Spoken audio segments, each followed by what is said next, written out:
10,000 अशर्फियान देश के लिए अर्पित थी, जिससे महाराणा प्रताप ने 12 वर्षों तक अपनी सेना को संगठित किया। सैन्य शक्ति को मेवाड़ मातृभूमि को आजाद गढ़ किला है। इस किले का प्राचीन नाम मच्छिंद्रगढ़ है। इस किले का निर्माण महाराणा कुंभ किले के अंदर 9 मई 1540 ईस्वी में महाराणा प्रताप का जन्म हुआ था। 60 प्राचीन मंदिर हैं। उन मंदिरों में से जग प्रसिद्ध महादेव का मंदिर सबसे प्राचीन है।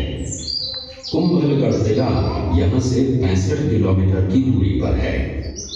कृपया अब आप मेवाड़ की प्राचीन राजधानी चित्तौड़गढ़ का है। इसी किले के अंदर महाराणा प्रताप का बचपन बीता था। इस किले की तलहटियों में महाराणा प्रताप ने अपने गुरु से शिक्षा प्राप्त की थी।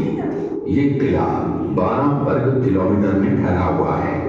इस किले पर जब भी विदेशी आक्रांताओं ने आक्रमण किया और उस आक्रमण में कोई भी राजा व सैनिक वीर गति को प्राप्त कर लेते, तो उनकी पत्नियां वीरांगनाएं अपने सतीत्व की रक्षा करने के लिए जलती हुई अग्नि में कूद प्राणों को त्याग देती थी, जिसे हम जौहर कहते हैं।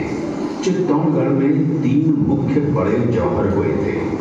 प्रथम जौहर 1303 ईस्वी में रानी पद्मिनी ने 16,000 स्त्रियों वीरांगनाओं के साथ जौहर किया था, सिर्फ अल्लाउद्दीन खिलजी के कारण। दूसरा जौहर 1535 ईस्वी में गुजरात के शासक बहादुर शाह के आक्रमण के कारण रानी कर्मावती ने वीरांगनाओं के साथ किया।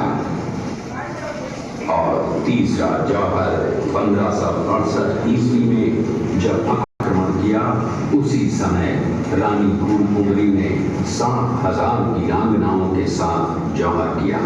फिर भी अकबर का मन नहीं भरा और अंत में हजारों आम लोगों का कत्लेआम करवाकर उन्हें मौत के घाट उतारा गया। इस किले में देखने योग्य विजय स्तंभ है, कीर्ति स्तंभ, मीरा मंदिर, जैन मंदिर, कालिका माता मंदिर, भामाशाह हवेली, कुंभाश्याम मंदिर, फतेह प्रकाश महल हैं। ये किला यहाँ से 140 किलोमीटर दूरी पर है। ये देखते हुए सभी अतिथि आगे की तरफ चले। ये शेरपुर गांव का दृश्य है। अब्दुल रहीम खान खाना अजमेर का सूबेदार था। जब वो शेरपुर पहुंचा तब इसका पता कुंवर अमर सिंह को चला, जो महाराणा प्रताप के पुत्र थे। अमर सिंह ने शेरपुर छावनी पर अचानक आक्रमण कर दिया। उस आक्रमण में मुगल सेना में भगदड़ मच गई। मुगल सेना को अपनी छावनियों को छोड़कर भागना पड़ा। छावनियों के अंदर से लूटा हुआ माल व अब्दुल रहीम खान खाना, जिसकी बेगम आनी खान को बंदी बनाकर महाराणा प्रताप के सामने पेश किया गया। तब अमर सिंह पर महाराणा प्रताप क्रोधित हुए और कहा, जहां से इस नारी को बंदी बनाकर लाए हो, इसे पुनः ससम्मान लौटा कर आओ। महाराणा प्रताप ने कहा, हमें नारी से कोई दुश्मनी नहीं है, हमें तो देश विद्रोहियों से दुश्मनी है, जिन्होंने चारों तरफ आतंक फैलाया है। महाराणा प्रताप के आदेश का पालन करते हुए कुंवर अमर सिंह ने उस मुगल नारी को ससम्मान छावनी तक पहुंचाया। इस प्रकार महाराणा प्रताप ने अपने क्षत्रिय राजपूत धर्म का। आप लोगों ने चित्तौड़गढ़ का दृश्य देखा है। उसी किले के अंदर की ये घटना है। मेवाड़ की एक ऐसी मां थी जिसने अपने पुत्र का बलिदान देकर राजवंश की रक्षा की थी। उस मां का नाम पन्नाधाय था। पन्नाधाय जाति से गुर्जर थी। वो एक राजकुमार की धाई मां थी। दूसरी तरफ हाथ में तलवार लिए खड़ा ये बनवीर सिंह एक दासी पुत्र है। ये कुंवर उदय सिंह की हत्या करके मेवाड़ की राजगद्दी प्राप्त करना चाहता था। एक रात्रि बनवीर सिंह को मौका मिला। वो राजकुमार उदय सिंह के बड़े भाई विक्रमादित्य सिंह की हत्या करके राजमहल की तरफ आगे बढ़ा। इसकी सूचना पन्नाधाय को लग गई। कुछ समय तक पन्नाधाय चिंतित हुई। तभी पन्नाधाय ने अपने पुत्र चंदन को राजसी कपड़े पहनाकर पलंग पर सुला दिया और उदय सिंह को एक टोकरी के अंदर छिपाकर पत्तों से ढक के महल के बाहर निकालकर गुप्त रास्ते से कुंभलगढ़ भेज दिया।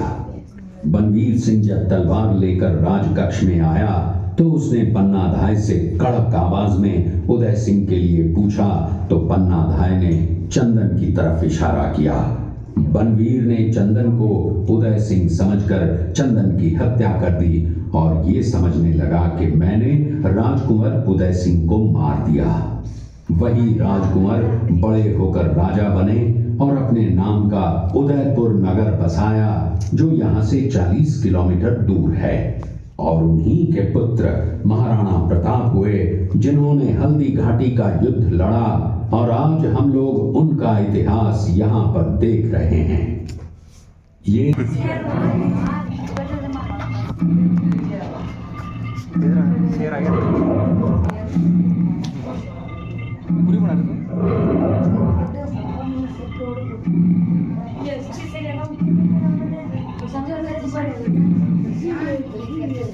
महाराणा प्रताप की वीरता को दर्शाती है।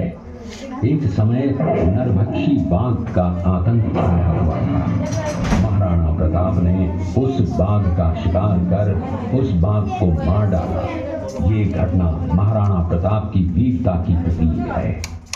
कृपया अब आप सब पीछे की। राणा प्रताप ने प्रतिज्ञा की थी कि जब तक अपनी मातृभूमि को शत्रुओं से मुक्त नहीं करा लेता तब तक न तो मैं महलों में रहूंगा, न किसी धातु के पात्र में भोजन करूंगा, न किसी गद्दी के बिछौने में सोऊंगा।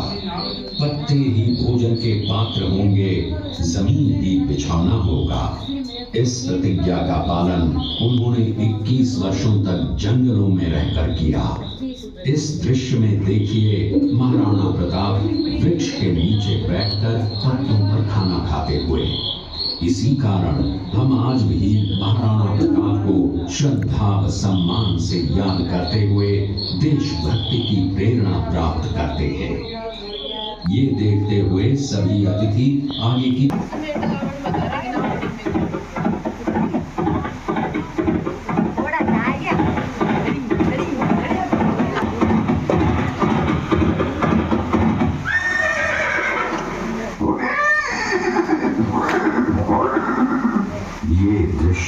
महाराणा प्रताप और सुविख्यात स्वामी भक्त घोड़े चेतक के अंतिम मिलन का है। हल्दी घाटी युद्ध के बाद चेतक घोड़े ने 22 फीट के एक बरसाती नाले को पार किया। ये उसी समय का दृश्य है। पास में खड़े महाराणा प्रताप के छोटे भाई शक्ति सिंह हैं, जो पहले मुगल सेना में थे। बाद में वो महाराणा प्रताप की तरफ आए, माफी मांगी और अपना घोड़ा महाराणा प्रताप को दिया। ये देखते हुए सभी अतिथि आज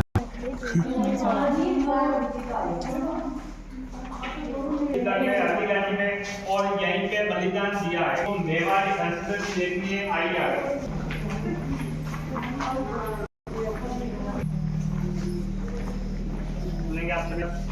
हल्दी का एक समय यहाँ पे खून बहा था। अब यहाँ पे गुलाब की खेती होती है। मार्च अप्रैल के अंदर फूल आता, पिंक कलर का, पूरा वर्ष में एक बार फूल आता है। वो हल्दी गाड़ी में क्षेत्रीय गुलाब के नाम से प्रसिद्ध है। आप ये प्लांट लग रहे इस पात्र के अंदर 10,000 गुलाब के फूल और 25 लीटर पानी डालते हैं। फिर नीचे आग जलाते हैं। आग से टैंक के अंदर भाप स्टीम बनती है, जो इस बांस की नली की सहायता से पीछे कोपर के पात्र में इकट्ठा होता है। उससे हमारे यहाँ गुलाब जल, गुलकंद, शरबत और इत्र तैयार होता है। गुलाब जल आंखों में फेमस है। गुलाब जल, गुलकंद, शरबत सैंपल टेस्ट आप लोग